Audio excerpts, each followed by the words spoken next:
Hello, welcome to this week's Q&A. I have a whole bunch of questions. I don't think I'm going to get to every single question that was sent to me over the past 2 weeks.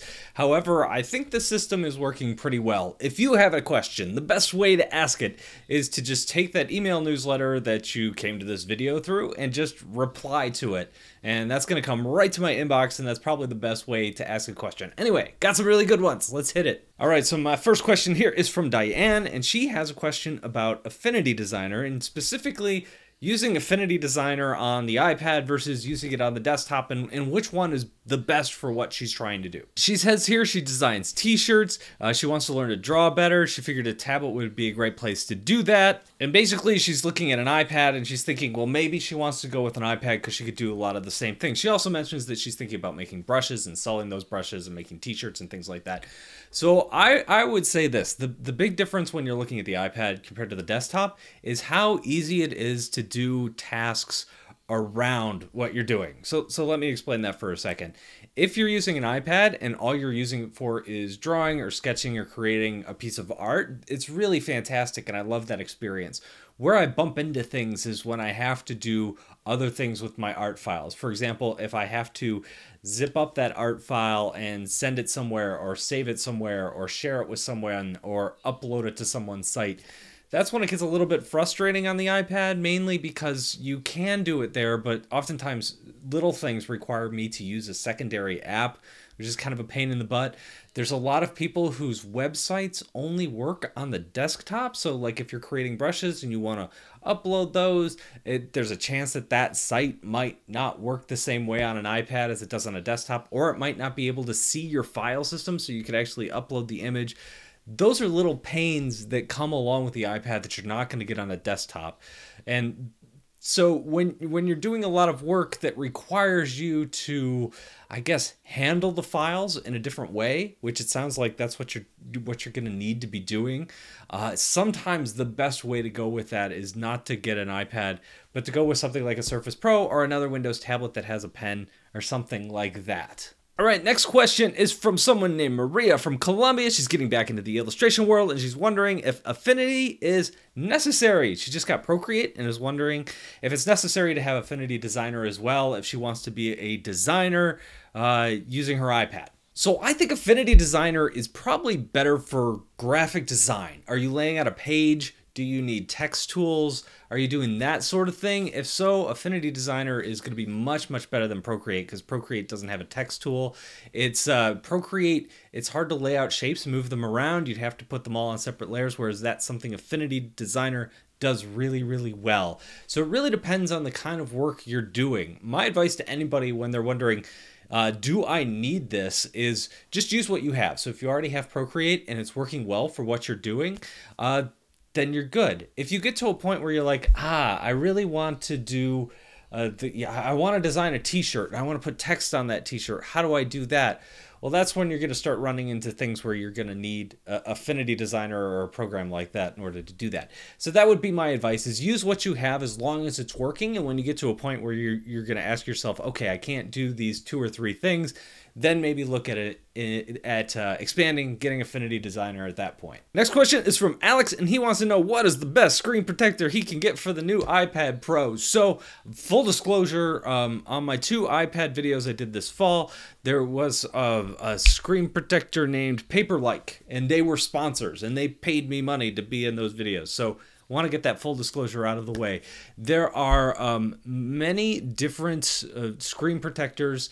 The ones I would look for is anything with a matte coating is going to be better to draw on. I'm using Paperlike, which is more expensive, I should point out, because he's provided it to me and I really like it, and I haven't had the chance to use any of the others. Now, a couple of years ago, I was using just cheap ones I got on Amazon, and honestly, I was getting a very similar effect.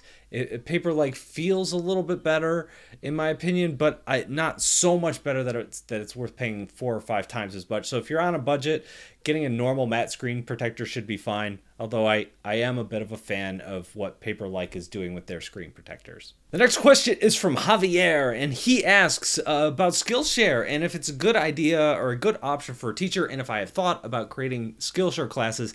And basically, he's asking, he wants to teach classes. I think that's what he's getting at. at here, and he wants to know if Skillshare is a great way to share that and a way to make money. So the short answer is yeah, I think so.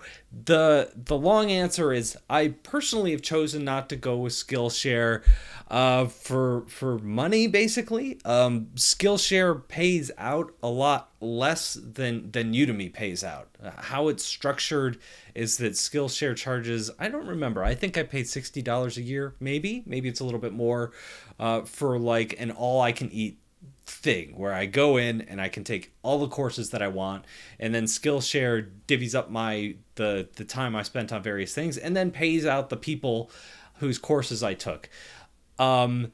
So the reason I personally do not sell on Skillshare is because I don't really like that model. I've talked to people who have had very successful courses on Skillshare who make, you know, a couple $100s a month, which is great for them.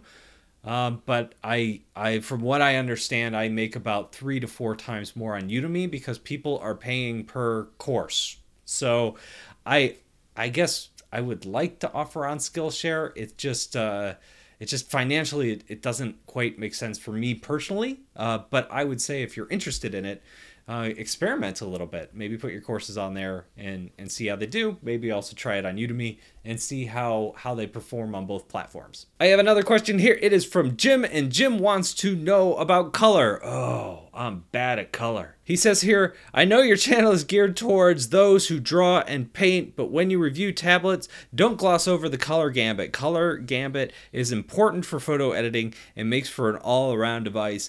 And I absolutely agree with you. There's one problem, and that is that's just an area that I don't know much about. I get questions like this. It really wasn't a question, it was, I guess, more of a comment from photographers, sometimes 3D artists and people like that who are like, hey, you're forgetting this major part of my job, which is stuff that's important to them to know in a review. And I totally get that. The problem is that's kind of outside my area of expertise, unfortunately. You know, I don't know how to do 3D modeling, so it's hard for me to answer questions about how, say, ZBrush runs on an iPad. I don't do a lot of color correcting. So the reason I don't touch on it too much and I just read the specs on my on the box or eyeball it or just present the specs that are available is I think I would be doing a disservice if I tried to fake it or tried to just read someone else's post and reinterpret it and gave people the wrong information or misleading information. I would personally prefer to just gloss over it or give the information that I know is available, but maybe isn't complete enough. So maybe at some point, and probably over time, I'll probably learn more about color and color gambits and all that fun stuff, and then I'll be able to provide more. But as of now, I would prefer not to just BS my way through it to look intelligent and just be straight up and honest and say, I'm just bad at that.